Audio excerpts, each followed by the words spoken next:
Oregon is a land of contrasts.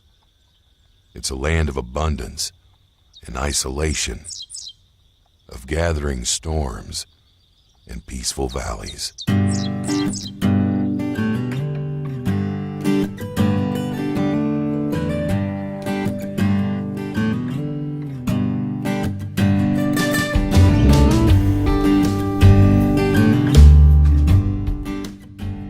Good people live out here, in these quiet places. People who care about Oregon's past and dream of its future. People who have a vested interest in protecting the state's natural resources. Over the last century, ranching has come to define much of Oregon. Its past, its present, its tomorrow. And it's much more than just cattle, sheep, and horses. Ranchers in this state have a lot of land that they run their animals on, and so they're the ones that are taking care of water and making sure that the water that we have is clean. It's important for their livestock, number one, and then that is a benefit to the rest of us in Oregon. They provide habitat for wildlife, deer, elk, birds of all kinds. It's these folks that are out taking care of the land for their own animals that also provide an incredible environmental benefit for all of Oregon. We're an important part of the economy, we're an important part of the people, and we're an important part of conserving the environment.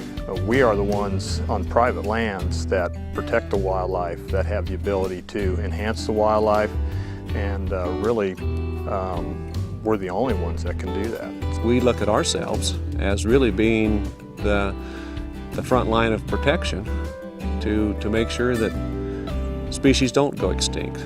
Well, I think you gotta realize what most ranchers, what their love is. And it's love for animals and a compassion for animals and a love for the outdoors. And with that in mind, you've got people that are out there trying to preserve that.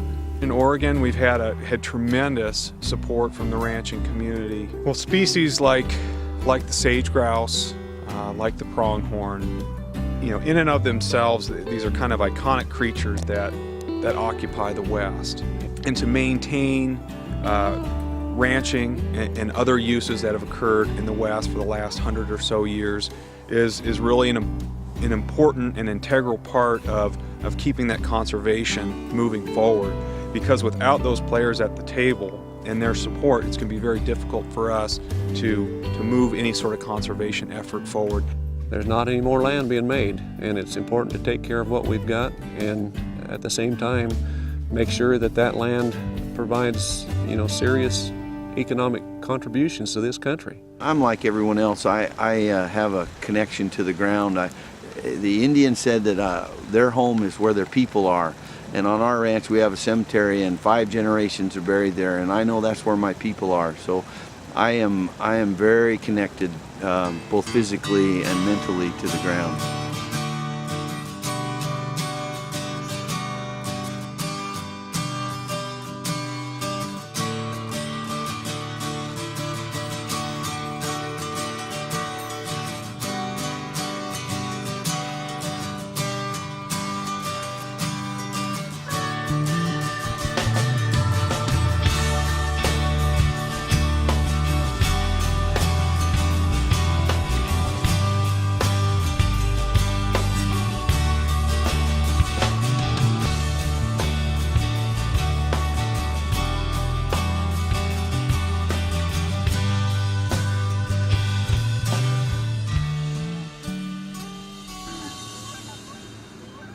The DeFries family came to Oregon in the 1880s, settling along the upper reaches of the Powder River. They know their future hinges on productive land and healthy streams. So they've spent the last decade restoring 2,500 acres of land along the valley floor that was ripped apart by dredge mining in the mid-20th century. We agreed with the county who owns the land, they took it back from back taxes, that something positive could be done with the land, and so with good advisors we started with cattle rehabilitating the dredge tailings. We leveled it just enough so we could get a farm tractor over it to feed and put down some organic matter and some seed and have the cattle hoof action work up the ground a little bit. We keep an inventory of wildlife, and so far we've inventoried 34 different mammals and about 130 different bird species. Both Dad and I really want to be able to pass this on to the next generation and leave the ground and land and that we love so much in good shape and be able to pass it on to the next generation.